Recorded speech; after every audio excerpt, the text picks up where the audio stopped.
So could you please tell us your name and the official name of your building or property on the City of Salmon Arm's Heritage Register? Sure. Okay. My husband, Ken Schultes, and I'm Ann Kirkpatrick, and we jointly own the Bromham House on 10th Street Southwest. How long have you been associated with the property? Well, Ken bought it in 1978, and I moved up there in 83. Okay. What initially drew you or him to this property? Well, what drew him was mainly that it would be a great project. He's always loved working on anything, whether it's woodwork or metalwork or anything at all. And he bought it sort of late winter when snow was on the ground and there were wrecks of cars and outbuildings, and the basement had 3 inches of water and the roof leaked. But he just kind of looked out. It's got a wonderful location, and it was kind of looked like it had interesting bones despite its list. And he just figured, okay, that's something that will take me a good long time.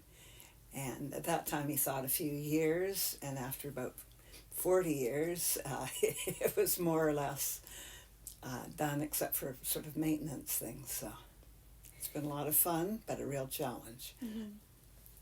So what changes have you made to the house or property over the years? Well, pretty much everything.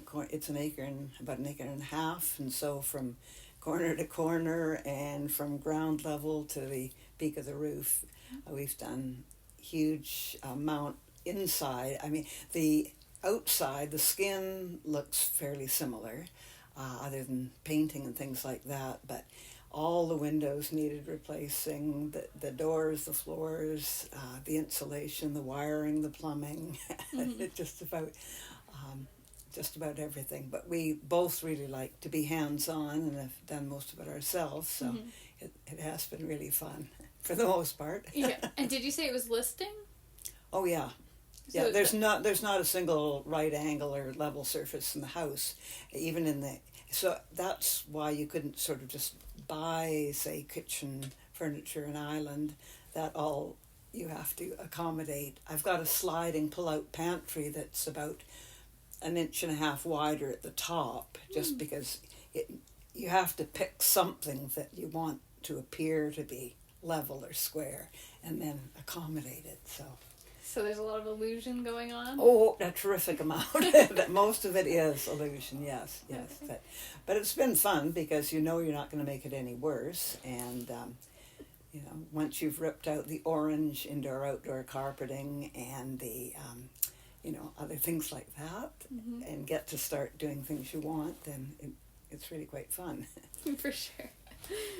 So have you done more of like a historical interior, or did you modernize the interior? Well, I mean, certainly in terms of the electrical and double glazed windows and things like that, it's been modernized. But no, it still looks like a farmhouse inside, and it looks like a old wood stove type thing. It is actually electric, but it looks like that, and we have a wood burning stove and it's been fun doing some of the grill work and woodwork that has kept it.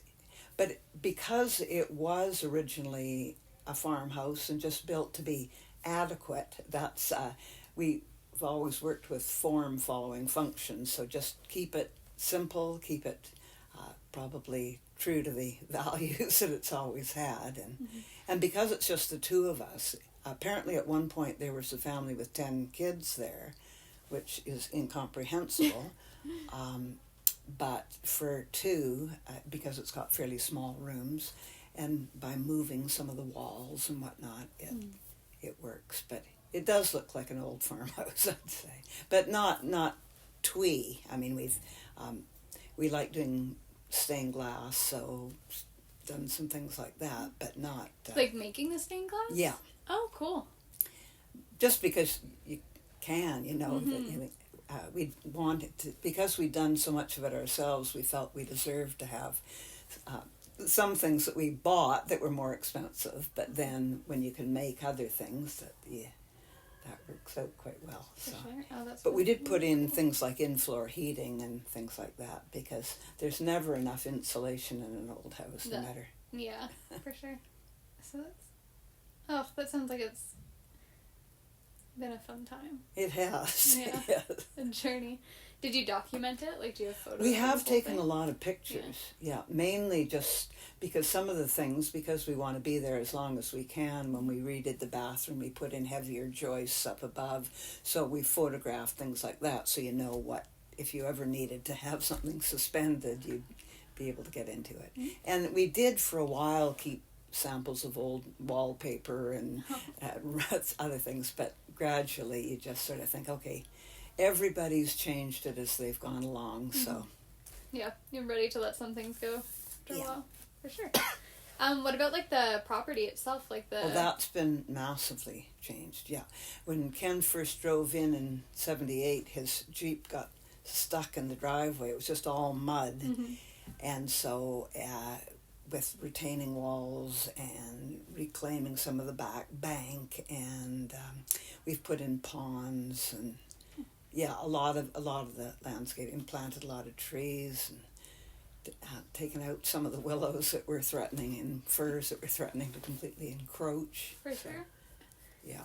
Lovely. What words of wisdom would you like to share with people thinking about taking on a property like yours? I think when we were talking about that, it was to really look at the state of it, not just be sort of charmed by the exterior. That's just kind of the shell.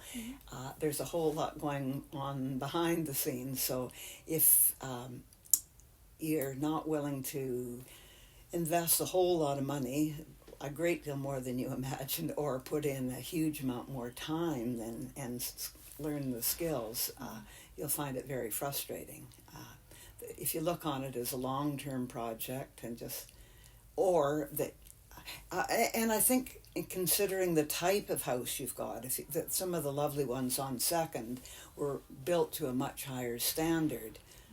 This has some unbelievably appalling woodwork done. So if you're not kind of adaptable and willing to just kind of see a flaw as a potential advantage, I think you'd get very frustrated.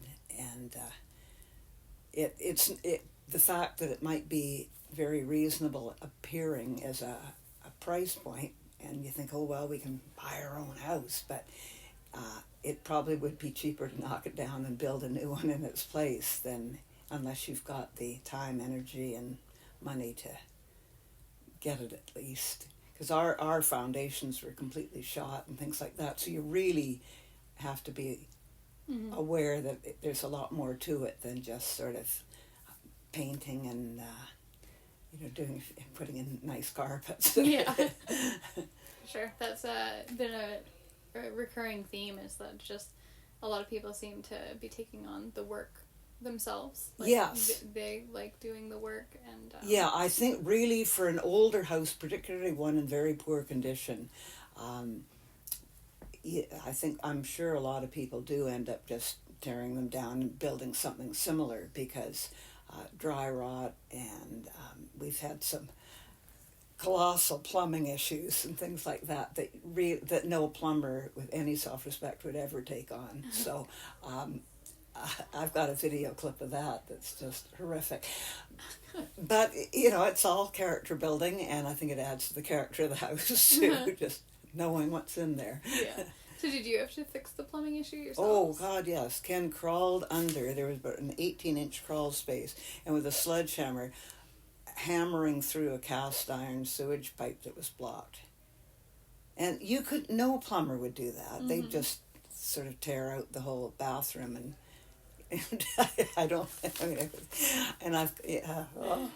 but anyway, everything works fine now. That's so. great. And if you had one word to describe your building, what would it be? That was the hardest question, because basically the house itself, you could just say, well, farmhouse, but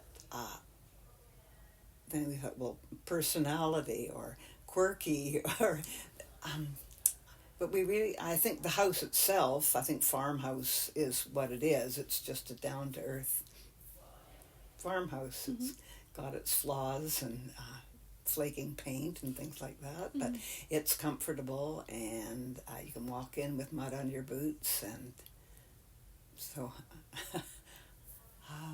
but it's got all sorts of kind of fun things in it, the tunnel under the driveway and a remote control door and some... What's the tunnel under the driveway? Mm? What's the tunnel under the driveway? driveway? Well, that goes to a sauna that's...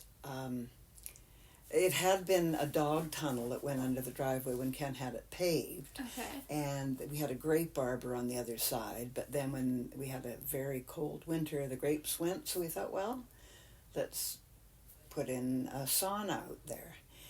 But you didn't want to have to walk out the back door, across the driveway, down the steps and in, and we thought, there's a perfectly good dog tunnel.